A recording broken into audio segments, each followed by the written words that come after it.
Class 8, welcome back to my video class. Today I am going to discuss lesson 7, A King's Tale, মানে একটি রাজার গল্প।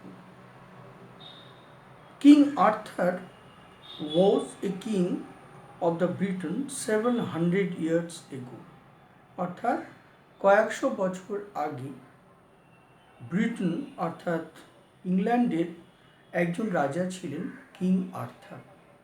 তাহলে king Arthur was the king of Britain, the king Arthur was the king of English main several hundred years ago. He was a very popular and brave king. তিনি ছিলেন খুব জনপ্রিয় এবং সাহসী রাজা। There are many legends about him. তাকে নিয়ে অনেক গল্প আছে। The following tale is an adaptation from the ancient Arthurian legends. এবং নিচে তাকে নিয়ে অনেক গল্প লেখা রয়েছে বা তাকে নিয়ে অনেক কথিত মিথস রয়েছে, প্রচলিত কথা, প্রচলিত গল্প রয়েছে। আমরা এখানে এই আর্থারিয়ান লিজেন্ড অর্থাৎ কিং আর্থার সম্পর্কে আমরা একটি গল্পের মধ্য দিয়ে জেনে নেব যে তাকে নিয়ে যে অনেক কথা লোকমুখে প্রচলিত রয়েছে সেটা কতটা সত্যি বা কতটা বাস্তব। দেখো, আমি প্রথম ইউনিটটা আজকে শেষ করব। মেনি হান্ড্রেড ইয়ার্স এগো, অর্থাৎ কয়েকশো বছর আগে, ইংল্যান্ড ওয়াজ রুলড, ইংল্যান্ড শাসিত হতো একজন রাজার দ্বারা। তার নাম কি ছিল? Arthur Pendragon. Arthur Pendragon. The king, who was friend and protector of all his people, was fair to everyone. রাজা যিনি কী করতেন? একজন প্রজাপালক রূপে তিনি প্রজাদের নিরাপত্তা দিতেন এবং তিনি একজন ন্যায়পরায়ণ শাসক ছিলেন।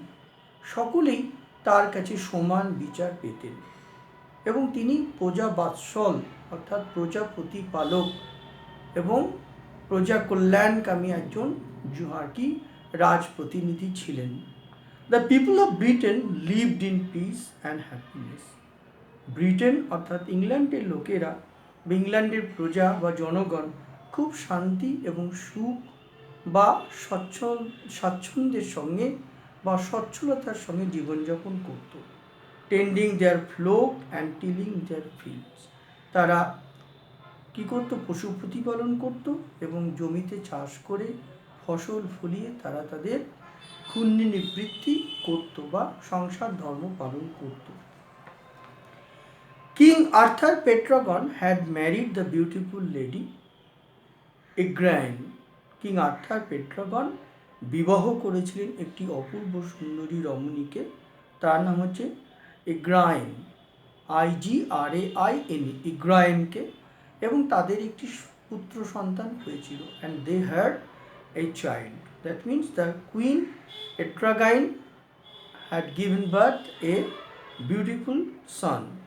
This child was the heir to the royal throne. এবং এই পুত্র সন্তানটি ছিল তার সিংহাসনের উত্তরাধিকারী।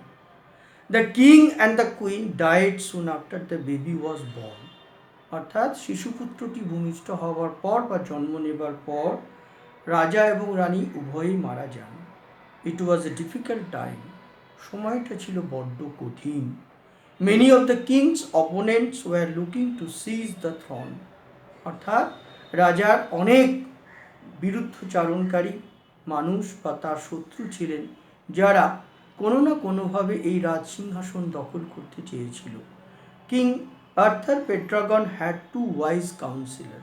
এবং কিং আর্থার পেড্রাগনের দুজন ভীষণ আর কি বিশ্বস্ত এবং সাহসী পারিষদ ছিলেন। একজনের নাম ছিল Merlin, a prophet and a magician. তাহলে Merlin, a prophet and a magician. তাহলে মার্লিন বলে একজন প্রফেট, মিনস হচ্ছে একজন ধর্মপ্রচারক এবং একজন জাদুকর ছিলেন। অ্যান্ড দ্য ব্রাইট নাইট, ঠিক আছে। তাহলে মার্লিনকে ছিল, একদিকে ছিল একটা প্রফেট, অপর দিকে ছিলেন একজন জাদুকর। অ্যান্ড দ্য ব্রেভ নাইট, তার নাম ছিল স্যার উলফিয়াস। এবং আরেকজন নাইট বা একজন যোদ্ধা ছিল তার বিশ্বস্ত অনুচর, তার নাম ছিল sir Ulfius. They were greatly trusted by the royal family, অর্থাৎ রাজ পরিবার এই দুজন কাউন্সিলরের ওপর ভীষণভাবে বিশ্বাসী ছিল বা এরা তাদের বিশ্বস্ত ছিল। When the king and the queen were no more, যখন রাজা এবং রানী মারা গেলেন, the two councillors made Sir Ector of trustworthy and royal subject of the king. তখন এই দুই পারিষদ কী করলো, Sir Ector of the trustworthy royal subject to the king, অপর একজন রাজপ্রতিনিধি, তার নাম হচ্ছে স্যার এল্টোর, তার সঙ্গে সাক্ষাৎ করলেন অনেক কোল্ড উইন্ডি মিডনাইট, অর্থাৎ একটি কনকনে ঠান্ডা ঝোড়ো বাতাস যুক্ত দুপুর রাত্রিতে তারা গোপনে কী করলেন, তার সঙ্গে সাক্ষাৎ করলেন। They placed in his hands a baby, এবং তার হাতে তিনি একটি স্কারলেট ক্লকে, একটা স্কারলেট কাপড়ে মোড়া শিশুপুত্রটিকে কী করলেন, তার হাতে তুলে দিলেন। মার্লিন সেড, এবং মার্লিন অর্থাৎ স্যার অ্যাক্টরকে বললেন, we order you and your wife to bring up this child as though he were your own son, অর্থাৎ আমরা এই শিশুপুত্রটিকে তোমার হাতে তুলে দিলাম, তুমি নিজের সন্তান রূপেই তাকে মানুষ করবে, তাকে লালন পালন করে বড় করবে। The boy is to be called Arthur, পরবর্তীকালে এই বালকটি আর্থার নামে পরিচিতি লাভ করেছিল। স্যার উলফিয়াস বলে, sir Ector being a true knight, sir Ector একজন সত্যিকারের যোদ্ধা রূপে আস্কড নো কোশ্চেন, কোনো প্রশ্ন করেছিল না, promise to obey his late king's councillor, এবং প্রতিশ্রুতি দিয়েছিল যে রাজার যে কথা তিনি রাখবেন এবং তার পুত্র সন্তানকে তাদের নিজেদের পুত্রের স্নেহেই লালন পালন করবেন।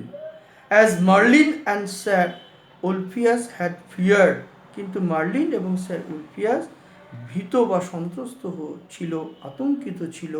কেন? কারণ trouble broke out in Britain after the passing away of the king, অর্থাৎ রাজার মৃত্যুর পরেই কি হয়েছিল, রাজ পরিবারে কি হয়েছিল, অর্থাৎ বিপদ, ঝঞ্ঝা, বিভ্রাট নেমে এসেছিল।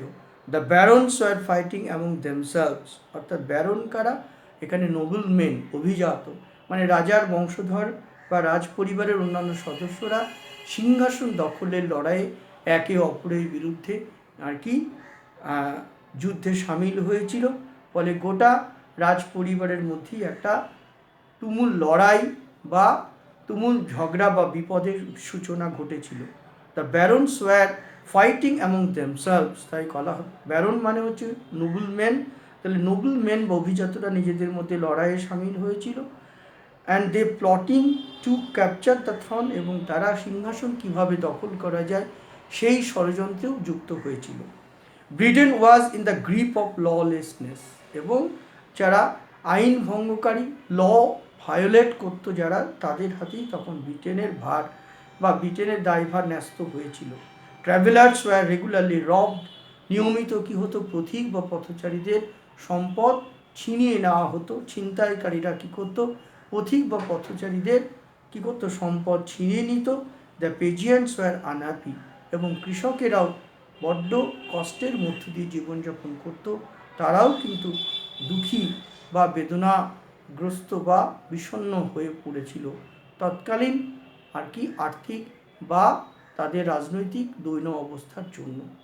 কেমন, এখানে দেখো কতগুলো শব্দ নিয়ে আমরা আলোচনা করব, সেটা কি কি, একটা হচ্ছে তোমার অপোনেন্টস, তাহলে অপোনেন্টস কথাটার মানেটা কি, পার্সন, অপোনেন্ট মানে হচ্ছে বিরুদ্ধ পক্ষ, অপোনেন্ট, এই অপোনেন্ট কথাটার মানেটা কি, অপোনেন্ট মানে হচ্ছে বিরুদ্ধ পক্ষ, তাহলে person who is fighting against, তাহলে কি বলবো, person who is fighting against, AGAINST, তাকে আমরা বলবো অপোনেন্ট বলবো। নেক্সট হচ্ছে প্রফেট, PROPHET, তাহলে প্রফেট কথাটার মানেটা কি? A person who claims to know something about the future. A person who claims to know, a person who claims to know something about the future, যে ভবিষ্যৎবাণী করতে পারে, ওকে, যে মানুষের জীবনে কি হবে সেটা নিয়ে আগাম বাণী বা কথা বলতে পারে, তাকেই আমরা প্রফেট বলি, about the future. Okay, next দেখো পরের শব্দ হচ্ছে স্কারলেট, SCARLET। স্কারলেট কথাটার মানে, স্কারলেট মানে হলো তোমার ব্রাইট রেড ইন কালার, অর্থাৎ উজ্জ্বল লাল বর্ণের, ব্রাইট রেড ইন কালার, তার মানে উজ্জ্বল লাল বর্ণের, তাকে বলে স্কারলেট বলে। নাইট, KNIGHT, নাইট বলতে আমরা কাকে বলি? যোদ্ধাকে বুঝি, তাই না? A man of high social rank, a man of high social rank, অর্থাৎ উচ্চ সামাজিক পদমর্যাদা সম্পন্ন ব্যক্তি যিনি কিন্তু যুদ্ধ করেন, ঠিক আছে, তাকে নাইট বলে। A man of high social rank who has a duty to perform, who has a duty to perform, যার নির্দিষ্ট কর্তব্য আছে এবং তিনি সেই দায়িত্ব বা কর্তব্য পালন করেন। নেক্সট দেখো ব্যারন, BARONS। ব্যারনস মানে কি? ব্যারন মানে হচ্ছে নোবেল ম্যানকে বলে, NOBL, নোবেল ম্যান, অর্থাৎ অভিজাত মানুষ, মেন অফ ব্লু ব্লাড, তাকে আমরা বলি ব্যারনস। কেমন? এই হচ্ছে তোমাদের শব্দগুলো নিয়ে আলোচনা করলাম। এবার আমরা কি করব? অ্যাক্টিভিটিগুলো নিয়ে আলোচনা করব।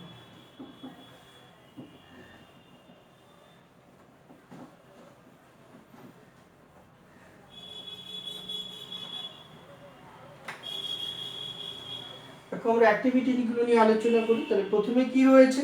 Activity 1, tick the correct alternative বলেছে। দেখো, during the reign of the king Arthur Pendragon the people of Britain lived.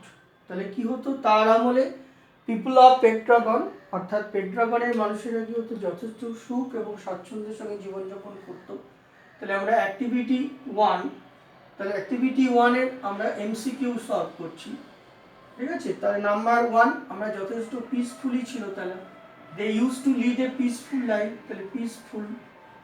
ওকে, তারপরে দেখো নাম্বার 2-এ Merlin the prophet and sir Ulfius the brave knight were trusted by the member of the royal family. তাহলে এখানেও B হবে members of the royal family, members of the royal family হবে। Next দেখো number C, এবারে কি বলেছে number সি-এ? The royal baby was to be brought up by sir এলকট। তাহলে এখানে লিখবো স্যার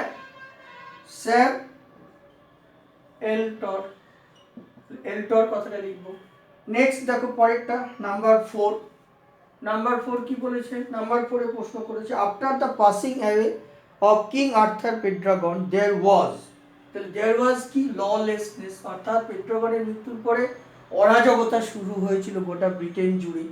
কারণ একজন দক্ষ শাসকের অভাবে যে যার খুশি যা খুশি করতো, ল খুব সহজেই ভায়োলেটেড হতো, আইন লঙ্ঘিত হতো, অর্থাৎ টোটাল অরাজকতা তৈরি হয়েছিল।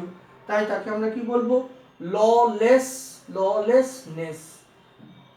ওকে, এই জায়গাটাকে বলছে যে আইন ভঙ্গ হয়ে যায়, নিয়ম ভঙ্গ হয়,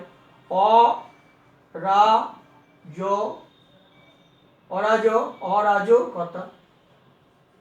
ওকে, নেক্সট হচ্ছে কি বলেছে দেখো পরের শব্দটা। আচ্ছা, এবারে দেখো অ্যাক্টিভিটি বিতে কি বলেছে? তোমার রিঅ্যারেঞ্জ করতে বলেছে। তাহলে আমরা প্রথমে দেখো 1, 2 করে দিচ্ছি, এটাকে রিঅ্যারেঞ্জ করতে বলেছে। রিঅ্যারেঞ্জ, এটা হচ্ছে অ্যাক্টিভিটি 2। তাহলে রিঅ্যারেঞ্জে দেখো প্রথমে আমরা শব্দগুলো এখানে 1 লিখলাম, ওকে, তারপরে লিখলাম ধরো 2 লিখলাম, তারপরে 3 লিখলাম, 4 লিখলাম, 5 6 5 6, এটা এই হলো। এবারে আমরা তার নিচে কি করব, যেটা সিরিয়াল হবে সেটা আমরা লিখে দেবো, ঠিক আছে। তাহলে প্রথমে দেখো এখানে কি হচ্ছে, 1 নম্বর যেটা Sir Ector promise to obey, তাহলে প্রথম কি হবে, প্রথমটা হচ্ছে Sir King Arthur Pendragon was loved by his people, তাহলে আমরা কি করব, এইটাকে 1 নম্বর করব, ঠিক আছে। নাম্বার 1 হবে এটা, দ্বিতীয় নম্বরটা নাম্বার 1 হবে।